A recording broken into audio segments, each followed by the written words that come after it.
Alright, YouTube and Instagram, here we are with our second update video. This is day 2.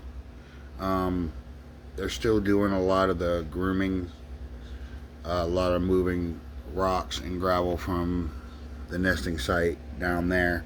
They moved all of that gravel all the way to the back there. They moved some up here.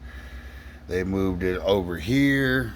They moved it down here. Well, that was where they were originally trying to nest at, but they've abandoned that whole spot altogether. But there they are in the back. As you can see, female's tube is down. Male, his tube is down. And they seem to be shooting in and out of here like I showed you yesterday.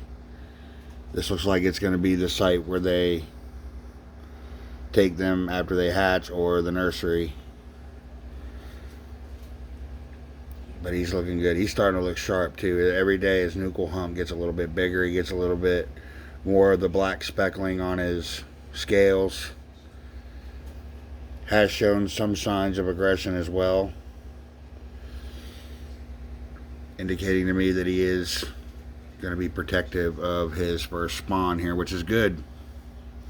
There's really nothing else in here other than the male and the female that can do much harm to the fry other than them. That's pretty much it. But I don't expect they'll do that. I expect they'll be pretty good parents. They're shooting around back down in there. Back under that pipe. I have that small viewing hole there, but sometimes I can't see anything at all. And they're only on a 6-hour light cycle, and that seems to help them get everything set up that they need to get set up for the spawn.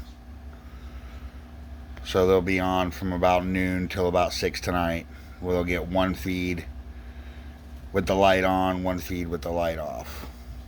So, alright, so it looks like they've gone back in. This is update number 2. We'll see you tomorrow for update number 3, and thanks for watching.